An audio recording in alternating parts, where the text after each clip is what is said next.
আছে, তার নাম হচ্ছে সুদীপ চৌধুরী। নাম শুনেছেন না শুনেন? সুদীপ চৌধুরী সবসময় ইসলামের বিরুদ্ধে কথা বলে। এই লোকটা ইন্টারভিউ নিচ্ছে কার? বাবা বাগেশ্বর ধামের। আপনি ফেসবুকে ইউটিউবে খুঁজলে ইন্টারভিউটা পাবেন। তো বাগেশ্বর ধাম বাবাকে জিজ্ঞেস করছে, বাবা हम आपको एक आंकड़ा दिखाने वाले।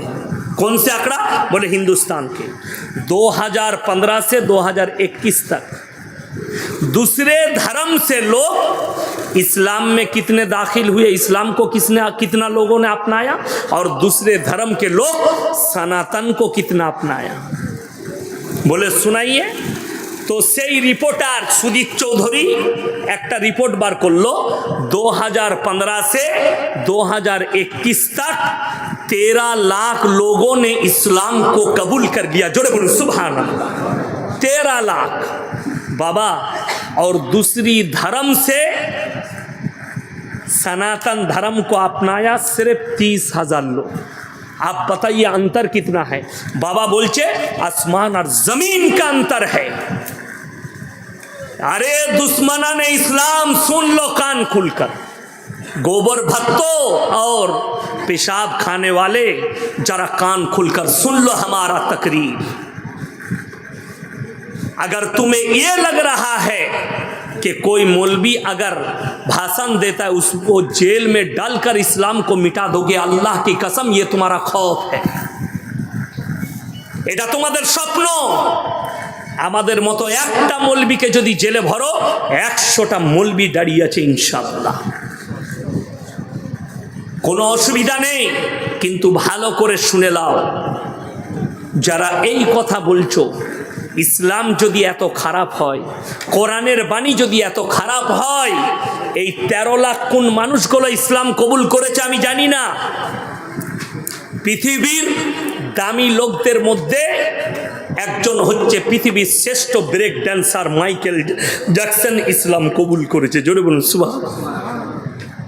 পৃথিবীর শ্রেষ্ঠ বক্সিং ফাইটার মাহমুদ আলী ইসলাম কবুল করেছে। পাকিস্তানের একজন ক্রিকেটার ইউসুফ ইউহানা এখন মোহাম্মদ ইউসুফ। এইরকম পৃথিবীর দামি দামি লোকরা ইসলামের ছায়াতলে আসছে। আল্লাহ রসুল সাল্লাল্লাহু আলাইহি সাল্লামের হাদিস, হে আমার সাহাবীরা শোনো, যখন ইমাম মেহদি যোদ্ধা যখন যুদ্ধ করতে লাগবে, আল আকসাই যখন ঝান্ডা গাড়বে, তুমি দেখতে পাবে পৃথিবীর দলে দলে বেঈমান কাফেররা ইসলামের ছায়াতলে আসছে। জোরে বলুন সুবহানাল্লাহ। গোটা পৃথিবীতে ইসলাম প্রতিষ্ঠিত হবে। আমার ভাই, আজকে কোরআনের প্রতি আপনার অনীহা, ইসলামের প্রতি আপনার অনীহা, মাদ্রাসার প্রতি আপনার অনীহা। অবাক হবেন, কোনো মৌলবি আজ পর্যন্ত বয়ান করেনি, কোনো মৌলবি, যে আপনার ছেলেকে আপনি স্কুলে পড়াবেন না, আপনার ছেলেকে মাস্টার করবেন না, আপনার ছেলেকে ডাক্তার করবেন না, আপনার ছেলেকে প্রফেসর করবেন না। আমি আজকে ইয়াসিন এলান করে যাচ্ছি, আপনার ছেলে হাফিজে কোরআন করুন, তারপরে তাকে ভালো কনভেন্টে দেন, স্কুলে দেন, কলেজে দেন, মিশনে দেন। সেই ছেলেটা ডাক্তার হোক, মাস্টার হোক, ইঞ্জিনিয়ার হোক, তার নামাজ থাকবে, তার ঈমান থাকবে। আজকে আলামিন মিশন বলে আসার পরে মুসলিম যুবকদের ঈমান বেঁচেছে। তা না হলে তসলিমা নাসরিন কোনো অশিক্ষিত মেয়ে নয়, লন্ডন থেকে পড়াশোনা করেছে, তারপরও নাস্তিক কেন? তার জীবনটা কেটেছে বেঈমান আর কাফেরদের কোলে। এই নাজিয়া ইলাহি খান এ কোনো অমুসলিম ঘরের মেয়ে নয়, মুসলমান ঘরে জন্ম নিয়েছে। না যায় সন্তান, না এর বাম্মায়ের কাছে দিন আছে, না এর কাছে দিন আছে। না থাকার কারণ একটাই, এদিকে দিনই শিক্ষা দেয়। আমার এক বন্ধু, আমার থেকে বয়সে বড়, আমার থেকে সিনিয়র ইঞ্জিনিয়ার, আমার এলাকায় বাড়ি। একদিন দেখা হয়েছে, আমাকে বলছে আমার ছেলেটাকে মনে করছি ভালো কোনো জায়গায় দেবো, কোথায় দিলে ভালো হয়? আমি বললাম আলামিন মিশনে দাও, নামাজটাও হবে, রোজাটাও হবে। কি বললো জানেন উত্তরে? মুসলিমদের ছেলে, ইঞ্জিনিয়ার, আমার বন্ধু। সেই দিন থেকে আমার কাছ থেকে দূরে। কেন? সে বলছে না, মুসলমানদের স্কুল কনভেন্টগুলোই, মাদ্রাসাগুলোয় আদর্শ নাই, রামকৃষ্ণ মিশনে দেবো, সেখানে আমার ছেলেটা ভালো আদর্শ পাবে। আমরা একদম দামি কথা বলেছিস। দামি কথা। সেখানে পড়লে মায়ের পাশে শোয়া যাবে, বোনের পাশে শোয়া যাবে, বিটির পাশে শোয়া যাবে, কিন্তু আলামিনে পড়লে আল্লাহর বিধান মেনে চলতে হবে। মাদ্রাসায় পড়লে আল্লাহর বিধান মেনে চলতে হবে। আজীব ব্যাপার। আমাকে বলছে, আরে তোদের গুড়ামি, জিলহিজ্জা মাসের 10 তারিখে কুরবানি করতে হবে, এটা মৌলবীদের, তোদের ইসলাম ধর্ম নিয়ে গুড়ামি, যে কোনো দিন করলেই হচ্ছে। কথাটা বুঝতে পারেননি? এটা তার ভাষা। তাকে আমি যা উত্তর দিয়েছি ওটা আর আমি এখানে বলবো না, রেকর্ডিং হচ্ছে, ওটা বলবো না। বড় কষ্টের বিষয়। তার কারণ কি? না এর বাম্মা দিনী শিক্ষা দিয়েছে, না এর কাছে আদর্শ আছে। ওই জন্য আমার ভাই জানবেন, আপনার এই বেনদ্দহে শিশু মাদ্রাসা শুধু মাদ্রাসা নয়, এই যে শিক্ষাটা দিচ্ছে, আপনার সন্তান আগে গিয়ে বেঈমান হবার রাস্তা থাকবে না। জোরে বলুন সুবহানাল্লাহ। আপনার ছেলে কাফের হবার রাস্তা থাকবে না। তা না হলে বেঈমান কাফেররা জাল বিছিয়ে জালে ফাঁসবে। কলেজে যান, যারা কলেজ পড়ুয়া আছে তারা জানে, বেলডাঙ্গায় কলেজ আছে, আছে না নাই? মাদ্রাসার পাশেই, জালিলিয়ার পাশে। আমি তো দেখতে পাই, মাঝে মাঝে জালিলিয়ায় রাত কাটাই জলসা করে, দেখতে পাই, বড় কষ্ট লাগে। আমার পেছনে মনসুর ভাই বসে আছে, আমার ভাই জানো বেলডাঙ্গা বাজারে দোকান আছে, ইনাদের দোকানে মাঝে মাঝে চা ফা খায়। শুধু বেলডাঙ্গা কলেজ নয়, বহরমপুর কলেজ, কলকাতায় যতগুলো কলেজ আছে, আজকে এমন অবস্থা দাঁড় করিয়েছে বেঈমান কাফেররা যে স্কুলে কলেজে স্টুডেন্টরা গেলে, ছেলে মেয়েরা গেলে, তাদের টেবিল ভাগ নাই যে মেয়েরা আলাদা বসবে, ছেলেরা আলাদা, সবাই বসবে নিজের নিজের জুড়ি লাগিয়ে, মানে প্রেম আর প্রেমিকার সাথে। এটা হাসছেন? বাস্তব কথা বলছি। খোঁজ নেন কলেজগুলোয়, আদর্শ নেই। বড় কষ্ট লাগে, দুঃখ লাগে। আপনি তাকিয়ে দেখুন, আরজি কর নিয়ে কলকাতায় আন্দোলন করছে ডাক্তাররা, জুনিয়র ডাক্তাররা। এদিকে আপনি আদর্শবান বলছেন। এদের থেকে নালায়েক আর এদের থেকে বর্বর কেউ হতে পারে না। আন্দোলন করা যায়। আচ্ছা আপনারা বলুন তো, এই যে আর আন্দোলন করছে, যদি 3 বছর আন্দোলন করে, মেয়েটা বেঁচে যাবে তো নাকি? কথা বলে না? মেয়েটা বাঁচবে? বাঁচবে না। বড় কষ্ট লাগে। তোমরা যে বলছো শাস্তি নাই, আরে কলকাতায় বসে আছো, একটা মেয়ে মারা গেছে কলেজের। আরে অন্ধরা চোখটা খুলো, 10 বছর আগে, 5 বছর আগে আসিফা বলে একটা 10 বছরের বাচ্চা মেয়েকে মন্দিরের ভেতরে 10 দিন ডেকে ধর্ষণ করা হয়েছে। সেই দিনে যদি রাস্তায় বসতে, আজকে এই আরজি কর কাণ্ড দেখতে হতো না। সেই দিনে যদি তাদেরকে রাজপথে দিল্লির দাঁড় করিয়ে মুন্ডুচ্ছেদ করা হতো, আজকে এই আরজি কর দেখতে হতো না। তোমরা কি ভাবছো ধর্ষণ রুখে যাবে?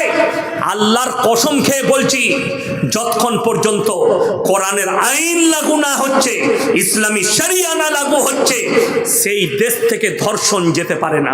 আমি বলিনি। মোবাইল গুগল খুলেন আর ইউটিউব ফেসবুক খুলে দেখুন, লন্ডন আর আমেরিকায় কলেজ আর ইউনিভার্সিটিগুলোয় প্রতি মিনিটে 50 জন ধর্ষিতা হয়। 50 জন, শিক্ষিকা হোক আর স্টুডেন্ট হোক। আমি বলিনি, এটা গুগলের সমীক্ষা বলছে। তার কারণ কি? নেই আইন, নেই শরিয়া। হজের ময়দানকে দেখো, যেখানে 40 লাখ হাজি এক জায়গায় হয়, সেখানে কমপক্ষে 15 লক্ষ হাজি বিবি থাকে। 15 থেকে 20 লাখ হাজি বিবি, 15 লাখ ধরুন। 3 লাখ খালি বুড়ো বুড়ি থাকে। ভারত, বাংলাদেশ, পাকিস্তানের বুড়িরা হজ করতে যায়। কিন্তু ইন্দোনেশিয়া, মালয়েশিয়া, কুয়েত, কাতার, লেবানন, দুবাই, মিশর, ইরান, ইরাক, এদের যুবতী বিটি ছেলেরা হজ করতে যায়, বিবাহের আগে হজ করতে যায়। আমি ভারতের যতগুলো মিডিয়া আছে, কিয়ামতের সকাল পর্যন্ত সময় দিলাম, একটা বার করো যেদিন থেকে হজ শুরু হয়েছে আজকের তারিখ পর্যন্ত, হজের ময়দানে একটা যুবতী বিটি ছেলে ধর্ষিতা হয়েছে, আমি জীবনে আর বক্তব্য দেবো না। একটা বার করো পৃথিবীর ইতিহাসে। কেন?